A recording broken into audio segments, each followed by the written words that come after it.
Welcome back to Mama's Talk Relationships. I am Lisa Miller. And I'm Alessandra Martinet. Whether you're freshly separated, a seasoned single parent, or well on your way to happily ever after 2.0, we're here to share our experiences, expert insights, and a whole lot of laughter to help you rock this next chapter. You ready to dive in? I am so ready. What are we talking about today? Today, we are talking about healing your heart after divorce or a breakup. Ooh, we have some experience in that, bad boys. We certainly do. And it's just a journey. It's quite the journey when you go through a divorce and a breakup. Oh my gosh.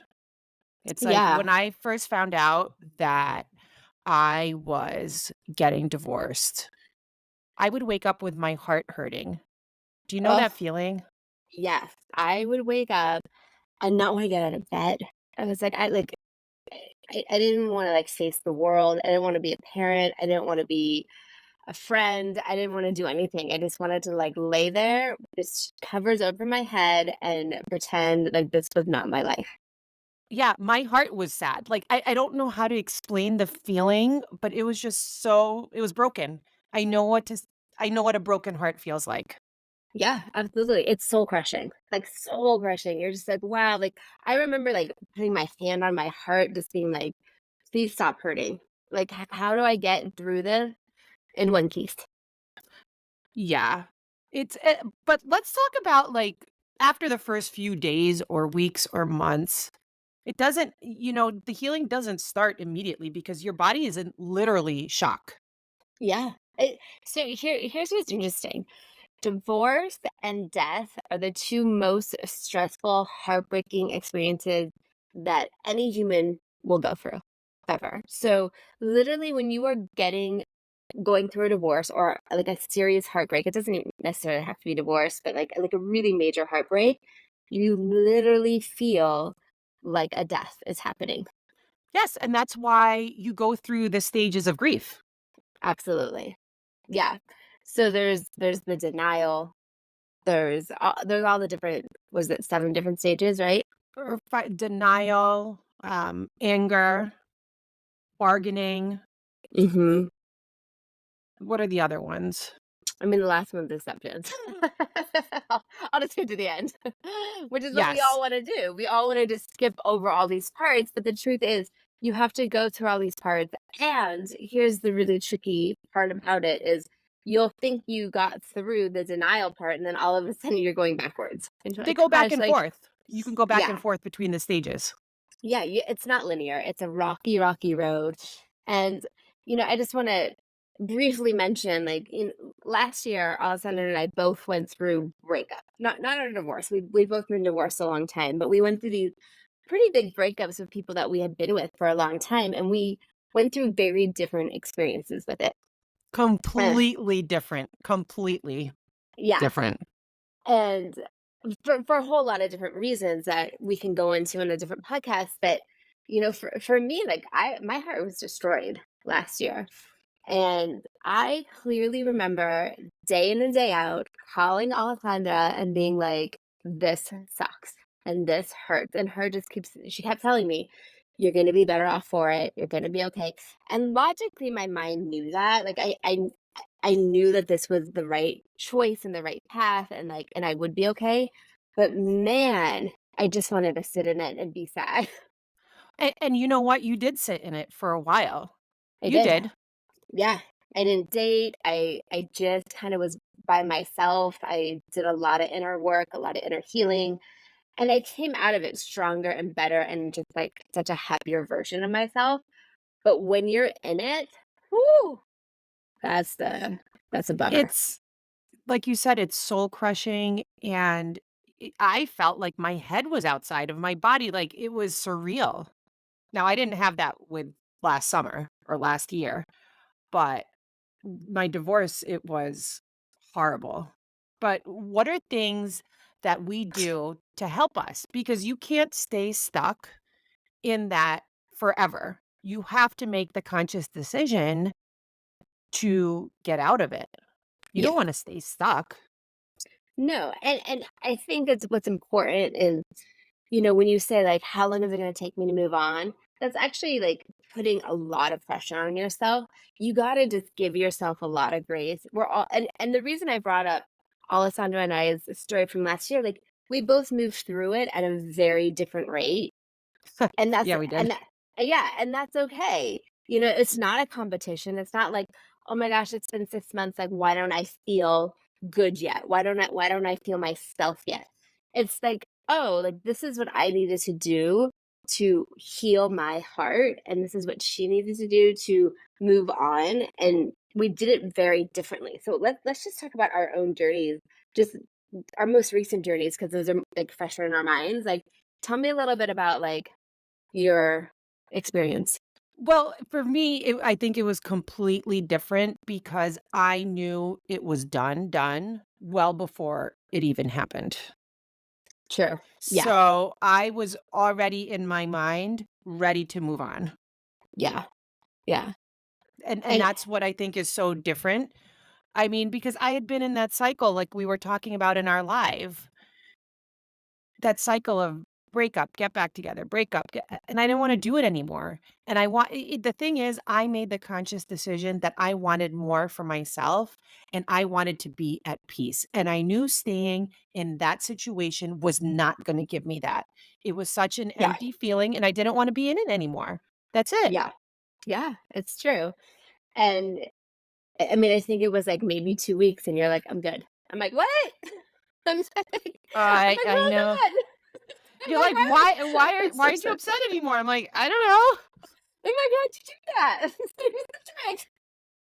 There is But no trick. There is no there trick. isn't. And that's what I wanted to say. Like, there is no trick. There is no, like, magic pill. I wish there was. I'd be a millionaire. But there are things that we can do when, because my experience was very different, right? Like, I was with someone who also we had that same cycle of get together, break up, get together, break up, get together, break up. So I think, like, in my head, I was like, I can't do this anymore. But, like, there was also that, like, I can't breathe unless, like, I'm talking to him and he's in my life. And, like, that was, like, our cycle. Super Mhm. toxic. Not But good I not good think for you. that what helps anyone when they're going through something like that is just to have someone to listen to them, Mm, to yeah, validate what they're feeling. yeah. And To even not if feel you so and alone. to not feel so alone, and even if you say the same thing over and over, this person's just gonna listen to you and just, like, reassure you that it's gonna be okay because ultimately, it's always gonna be okay. Absolutely. And if someone isn't wanting to be with you, they're not for you. They're not your soulmate. They're not your person. And that takes a lot of grief. And you have to sit in it for a little bit to be like, oh wait, like, this person who I thought is my person is not my person. And to make it not mean something about yourself. When I say that, I mean, like, if someone's not choosing you, we often make it mean that, like, we're not good enough, we're too much, we Has don't do, nothing to do with you. Has nothing to do with you. and to It's release not the that. right fit. It's not the right Yeah. fit. And that's okay. That doesn't make them bad or good, and it doesn't make you bad or good. It just means it wasn't the right fit at that moment in time. And sitting in that even is heartbreaking too, because you've put so much time and energy and all the things, and you're like, why? Why can't this person just be who I want them to be? And you can't. But They can't. okay, but let's fast forward to now and how we have just changed and evolved so much from these breakups, right? Because Mm, now, if you think about it, we both moved on. We don't talk to them anymore. And it's so fascinating to me that this person that was such a big part of each of our lives, they're gone and we're okay. And that's what we I are. want people to understand. Like, if you're going through something, it really freaking sucks. But in the end, you're going to be okay. But hold on. You're not going to just be okay. You're going to be awesome. Like, we are so much better than we were a year ago. And Oh by the my way, gosh, 1,000%. A yeah, 1,000%. I mean, our mindset's different, our energy is different, like, what matters to us is different. Like, we are different people in the same body, just different people because we chose that. And that's also kind of what I want to highlight. Like, it's really a conscious decision. Like, who do you want to be at the end of this all? Do you want to be that same person who didn't feel good enough, who was anxious, who was maybe chasing the other person for that love and attention? Or do you want to be someone that is validating herself and feeling good and feeling enough and filling your own cup so that when someone comes into the picture, you're like, wow, like I feel good and I'm strong. And if you stay or go, that's on you. I'm going to be okay regardless. Yeah, I mean, it doesn't have to be that, like, with an edge to it, I get well, you didn't come off that way, but it's just like my life is so amazing now, and I before I was so anxious, so anxious, and I will not look at someone if they give me anxiety, sorry, I don't want anything to do with it. I can't say that enough. No way. It is, like, such a red flag. Not going there.